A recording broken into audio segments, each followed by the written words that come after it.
ខ្ញុំណាគឺសាសនាของបានបង្កើតពលវិទ្យាយ៉ាងប៉ុន្មានហើយរៀននឹងចែកចាយហើយការពន្យល់មិញដូចជាមិនទាន់បានចែកចាយទៅក្នុងសង្គមជាតិខ្ញុំកណាធ្លាប់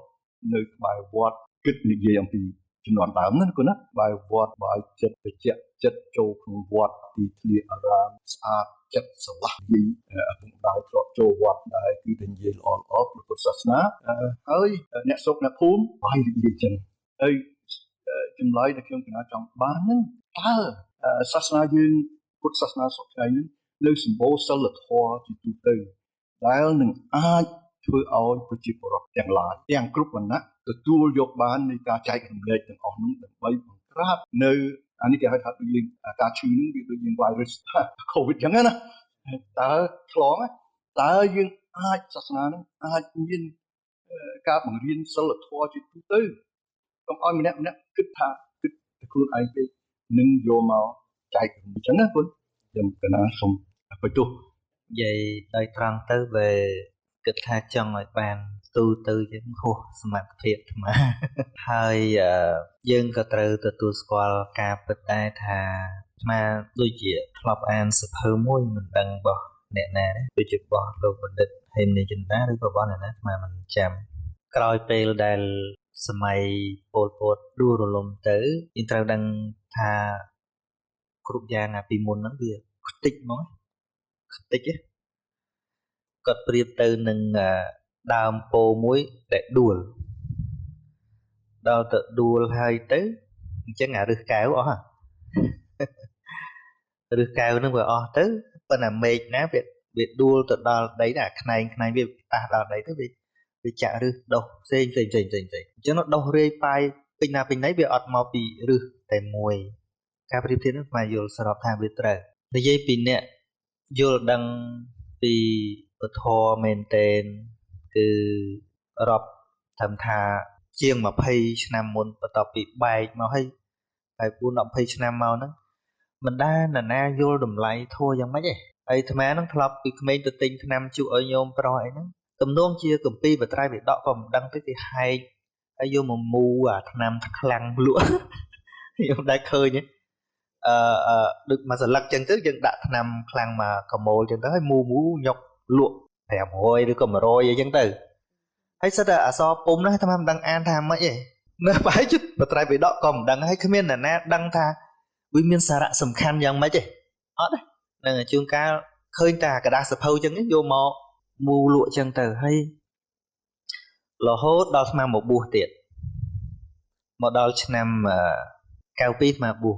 ហើយនឹងស្មារៀនសាលាពុទ្ធិកៈដែររៀនសូត្រអីខ្លះដែរអីស្មាចាំច្បាស់ថាឆ្នាំ97ស្មាធ្វើដំណើរពីចុងស្គាល់អង្គរវត្តស្មាទៅអង្គរវត្តឆ្នាំ97ជិះអាឡានឬឡានការីអាឡានទ្រុងណាអាឡានទ្រុងអត់មានដំបូលហើយទៅអត់ដល់ទេមួយថ្ងៃហ្នឹងជិះពីភ្នំពេញទៅដោយសារផ្លូវពិបាកទៅសម្រាកនៅវត្តមួយតាមផ្លូវខេត្តកំពង់ធំមិនចាំវត្តហ្នឹងអាត្មាឃើញក្នុងទូហ្នឹងមានសភៅធំហើយអាត្មាសួរលោកតាដែលគាត់នៅថែរក្សាហ្នឹងអាត្មាសួរថាញោមអាហ្នឹងសភៅអីអាហ្នឹងត្រៃបិដកចុះហើយសភៅអីធំហ្មងចុះអាត្មាធ្លាប់រៀនសភៅតែ2-3ក្បាលឯងទូចហើយដល់សភៅលឹងកំរាស់នេះឡើងមកទូអញ្ចឹងគាត់ថាហ្នឹងត្រៃបិដកហើយចុះសភៅហ្នឹងម៉េចគេកត់ត្រាអីវាអត់ដឹងបួសឡើង4-5-6ភាសាមកអត់ដឹងហ្នឹងហើយមករៀនទៀតរៀនសាលាពុទ្ធិកៈមកអត់ដឹងទេគេបរៀនតែរឿងធម្មតាទីទួចទេដល់អញ្ចឹងទៅគាត់ថាអាហ្នឹងសភៅមិនមែនមករៀនណាមករៀនទៅអាហ្នឹងសភៅថ្នាក់របស់ព្រះអរហន្តយើងគ្រាន់ទុកថ្វាយអង្គមតែគាត់ថាអញ្ចឹងហើយខ្មែរក៏ជឿអញ្ចឹងដែរហើយខ្មែរសួរទៀតថាចុះអាហ្នឹងបើយើងរៀនវាល្មិចអូរៀនសូមសួរឈួតគាត់ថាអញ្ចឹងអីអាត្មាហ្នឹងក៏ឆ្ងល់អញ្ចឹងដែរ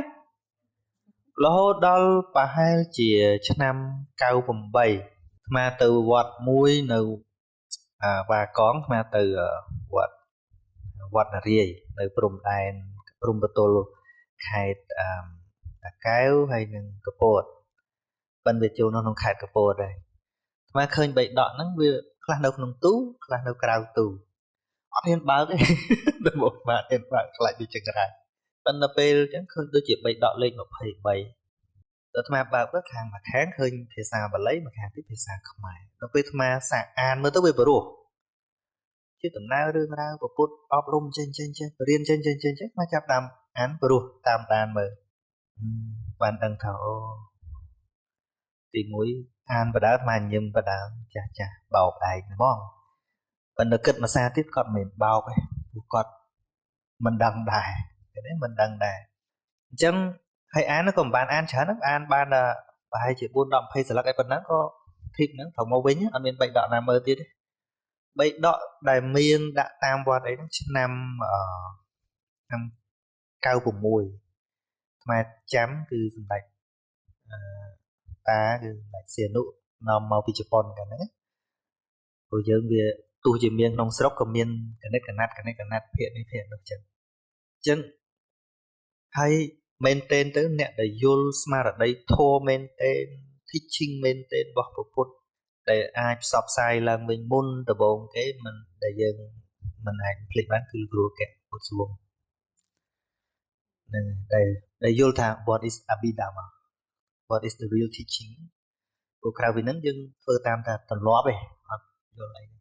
អញ្ចឹងឯងបានគាត់ជា model របស់អាត្មាដំបូងអាត្មានិយាយធัวដំបូងសលេងទៅតាមគាត់ដូចបងលើកឡើងណាអញ្ចឹងបើយើងនិយាយពីហេតុមកវិញថាម៉េចបានវាអញ្ចឹងអស់ទៅដល់យើងមើលថាពេលដែលវាខ្ទេចខ្ទាំទៅយ៉ាងម៉េចអញ្ចឹងបានមានមួយអង្គលោក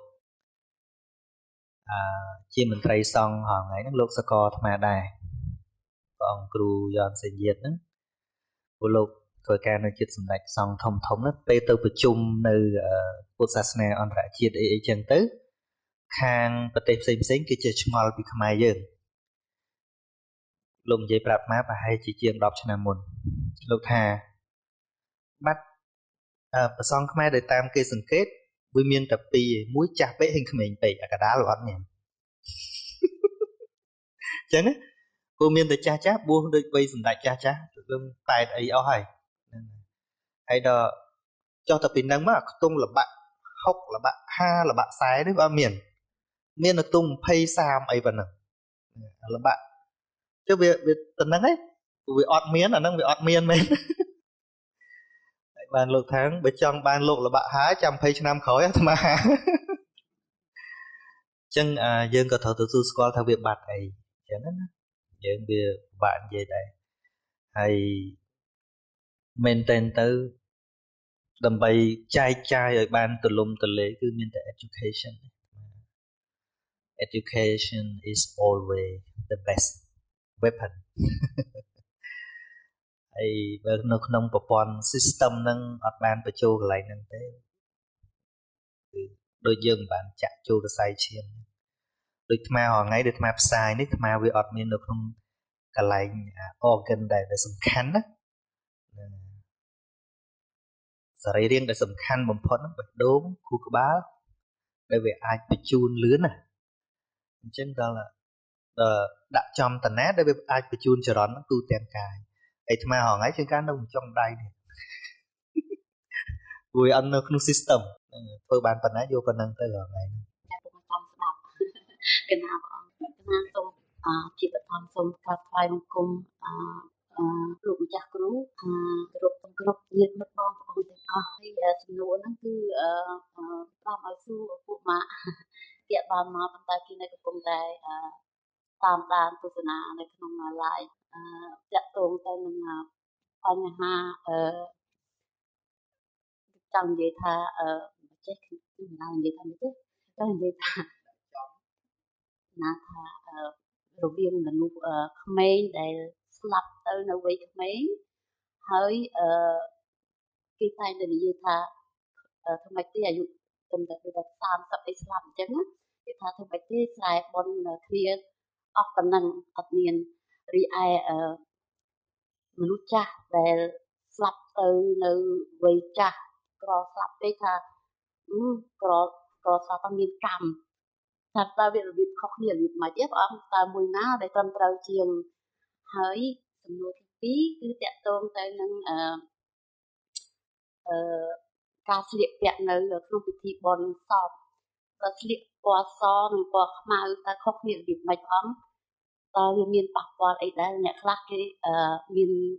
កូនហ្នឹងក៏ស្លៀកពាក់ខោអាវពណ៌ខ្មៅអញ្ចឹងចូលក្នុងកម្មវិធីសពរបស់ឪពុកបាយអញ្ចឹងគេថាឲ្យអាចារ្យថាមិនល្អទេឲ្យទៅដូរព្រាមពួកអត់កើតទេតើវាប៉ះពាល់អីដែរព្រះអង្គនៅក្នុងសាសនាពុទ្ធសាសនាឬក៏ទំនៀមទម្លាប់មានពាក់ព័ន្ធអីកណាមានតែប៉ុណ្្នឹងទេព្រះអង្គសូមព្រះអង្គជួយបកស្រាយបំភ្លឺសាធុបាទតាមពិតបើយើងយល់ពីត្រៃលក្ខធម៌គឺអនិច្ចំទុក្ខំអនត្តា impermanent suffering and non self ចឹង life is also anatta it's out of our control no matter how long you want to live វាមិនសំខាន់ថាយើងចង់រស់ប្រមាណទេប៉ុន្តែវាត្រូវអស់វាអស់មែនទេហ្នឹង so នៅក្នុង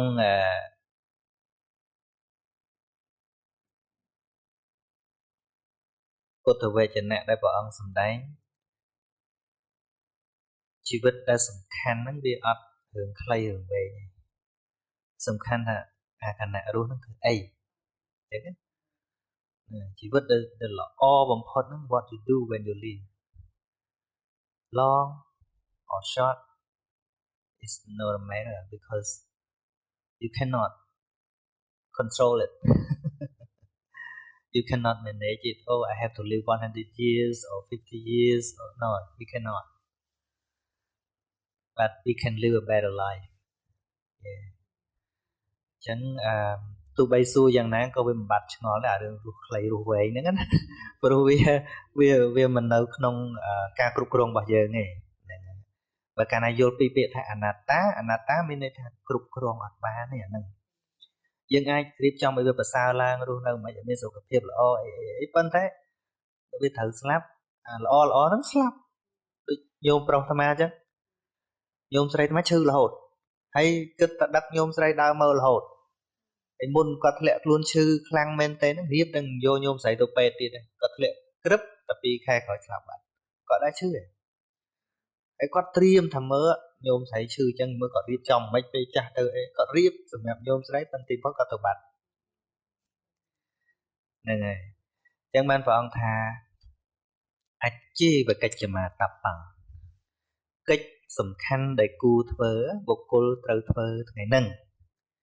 កោជាញាមរណង្សវេអ្នកណានឹងដឹងថាខ្លួននឹងស្លាប់នៅថ្ងៃស្អែកនោះ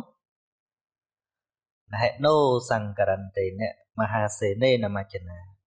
ការតស៊ូជាមួយនឹងស្ដេចមច្ចរាជដែលមានសេនាដ៏ច្រើនយើងមិនដែលឈ្នះទេ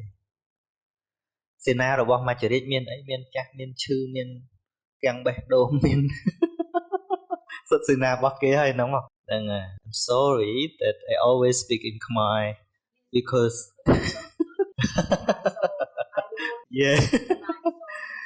so I keep my broadcasting line on there and if you want to know every single part ask him to translate for you yes yeah oh sorry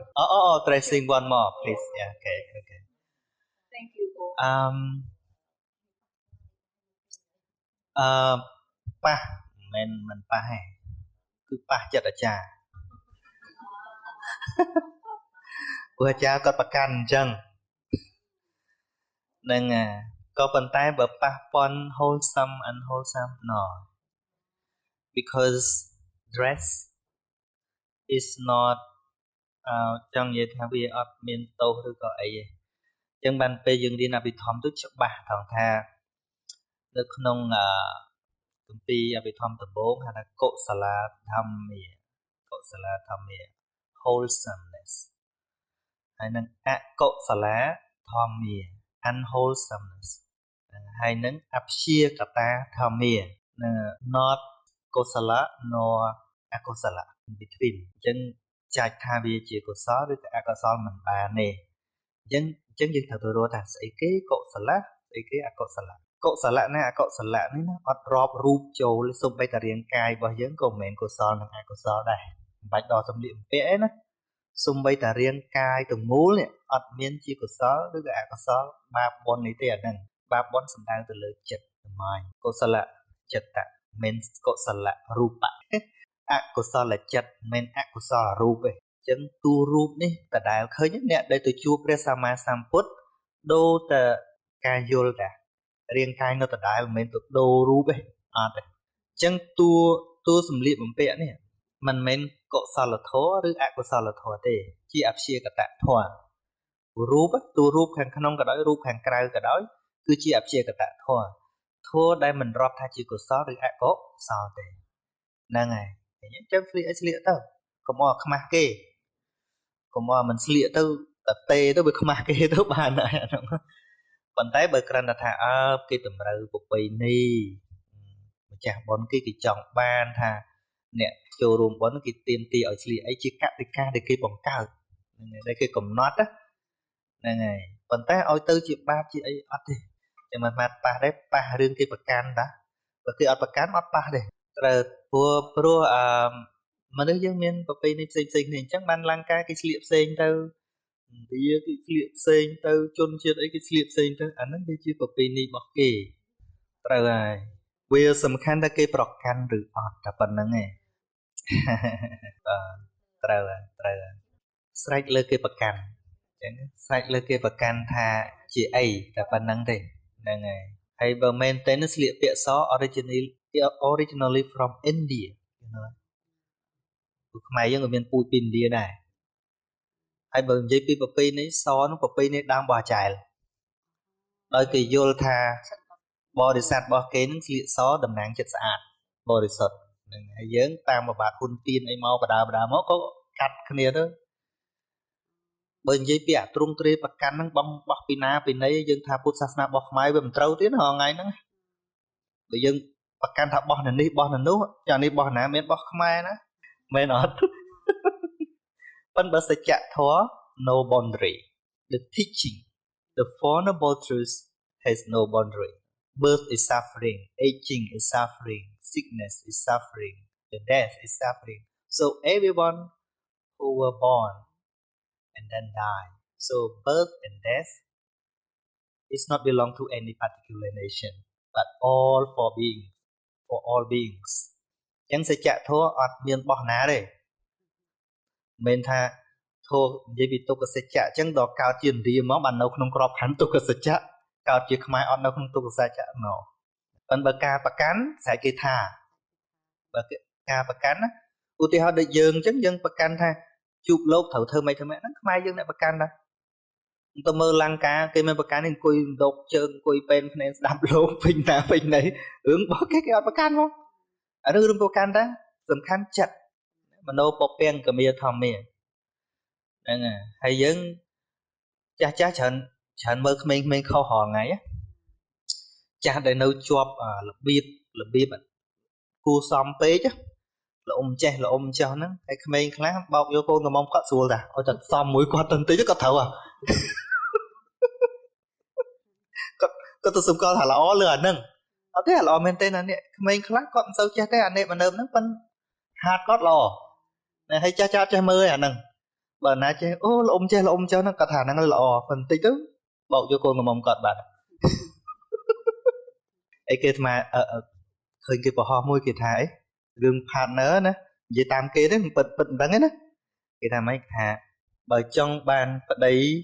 បកែរលុយត្រូវទទួលស្គាល់ពីភាពកអកតួមរបស់គាត់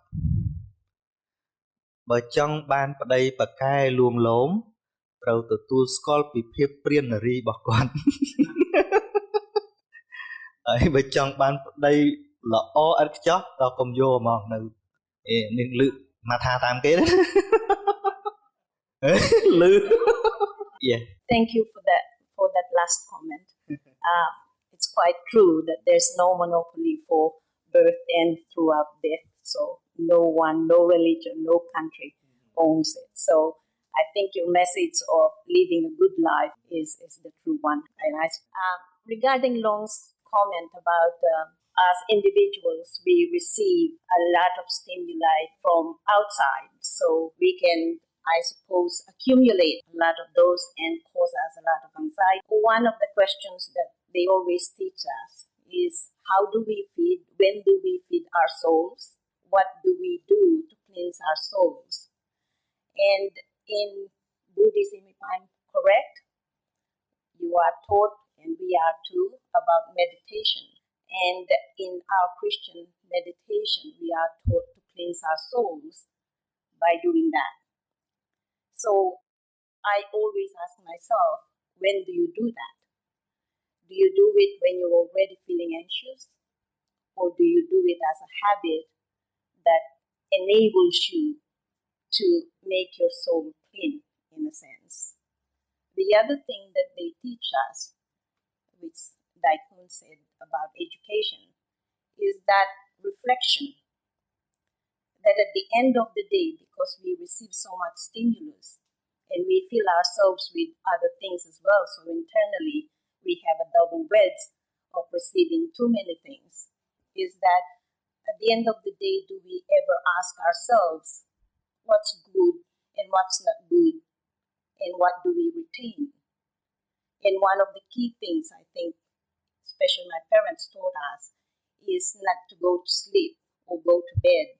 with all those things in your mind and in your heart. So reflection for us is basically knowing what you did good, to say thank you, knowing what you did wrong, and to say sorry and to amend what you did wrong. To me, through the teaching of the Lord Buddha, I always take everything which arises to our life through the six doorways, it always arises naturally. We cannot manage it. For example, now you are listening to my speech. Before I say, you don't know what I want, and when I speak out, and you are here, you hear what I say, and you cannot order what I have to say or what I should not say. But the thing is, accept the reality which is arising at the moment. Every single moment of hearing, of seeing in daily life is the way that I always contemplate on, and it is very helpful. So practicing Dharma should be natural. There is no any particular method. See, when you want to choose the time to practice meditation, you have to think, you have to manage your time. But actually, if right understanding is developed through listening, thinking, or contemplating on the reality in this moment, again and again and again, it becomes normal in your life. It means the more you cultivate it, the more you understand the reality. And then you don't need to do anything, just accepting the truth which is arising now. It is a very effective way that Buddha taught. It is called Satipatthana. Satipatthana means the awareness of all realities which are arising through these six doors. Like now, you see. Normally, you think you are seeing me, but actually, you never see me. The reality, you never see me. Like yesterday, I gave the example. I asked a young woman when I was delivering my speech, and then I asked her to look at me, and then I asked her to close her eyes for around 1 minute. And then, I walked away from my seat, my chair, and then I came back. And I asked her, while you was closing your eye, what did you think about me? She said, I thought you were sitting there. And then I asked everybody else, someone else, is it true? No. Because during she was closing her eye, I was not there. I walked out. But her concept, her idea, she kept thinking that I was there. So, the eye size or eye consciousness never see someone but just the color, just visible object. This is very, very effective way, very simple but very effective. If those cultivate understanding through these 6 doors. So you can work, you can live with your family, you can do anything, but every moment these 6 doorways always work. But your mindfulness always work out with them naturally, no pressure. Even the thing that you raise up, should I make meditation when I get upset or angry? No. In Satipatthana, the real teaching of the Buddha about that, don't try to stop your anger or your attachment, but just understand those as they are.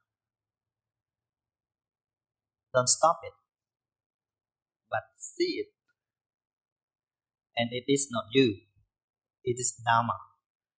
which arises because of the appropriate condition, and then falls away. Nothing stays still. Time and again, it becomes easier and easier for your life. You get my explanation? Okay.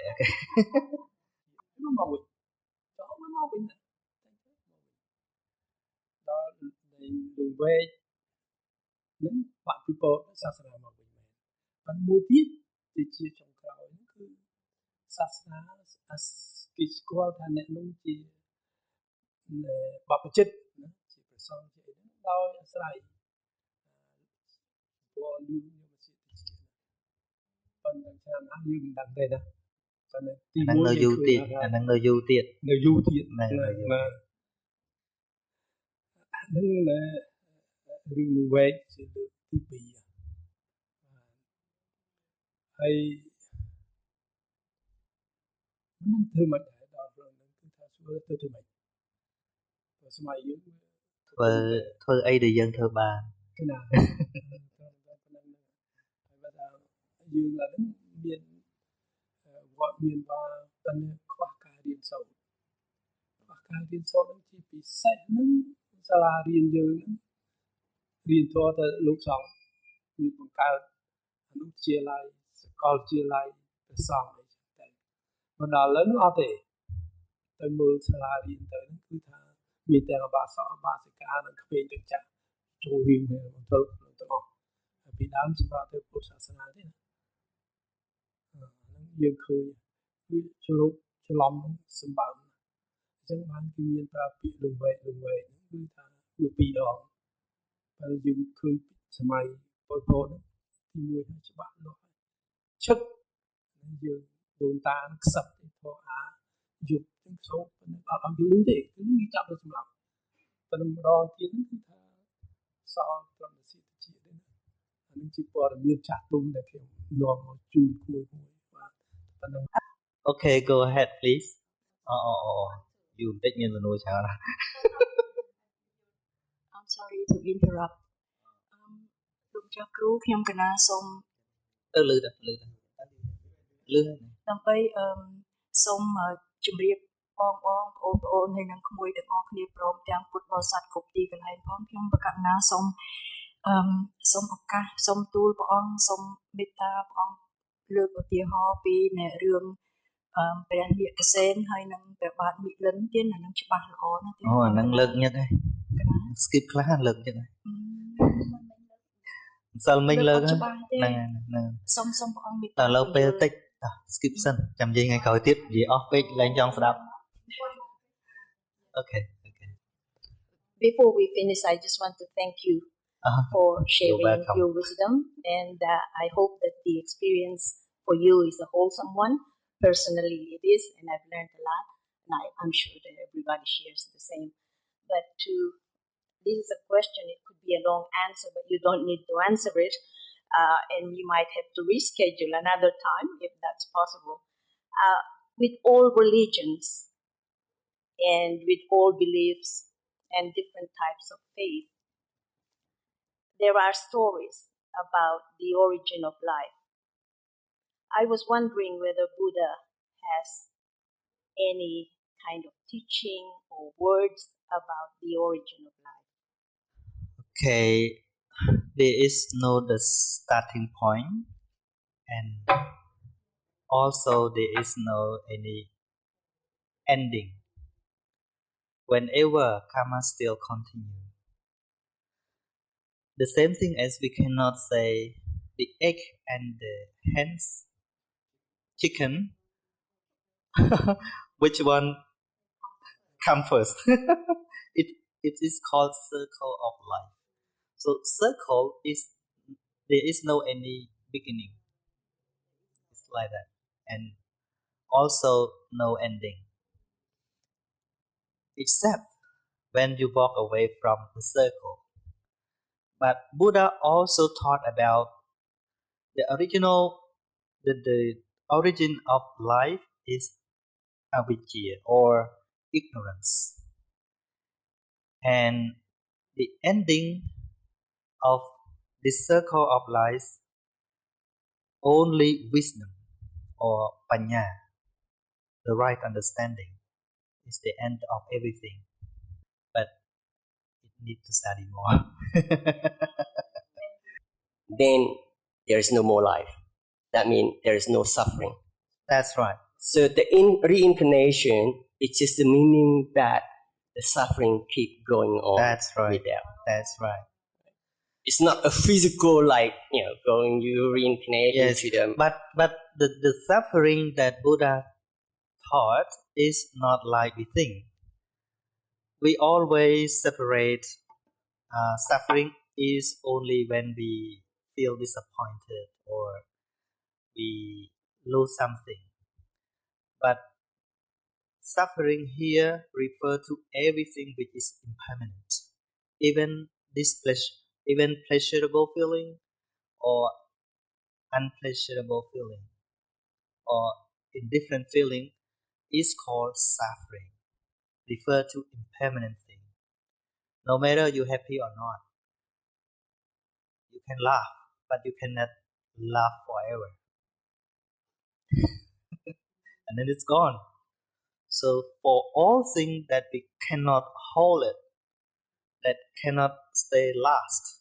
or stay still, it is called suffering. This pleasurable feeling or indifferent feeling are all called suffering in this term. Yes. That is why the teaching sometimes need to explain. Otherwise we get the wrong concept. Yes. Just when understand all realities, you can live happily every circumstances. It's like when you go to the mountain and you see the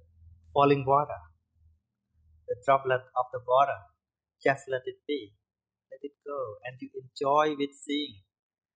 But if you want to hold it, you want to stop the falling water, you have problem. But you just enjoy with the flowing,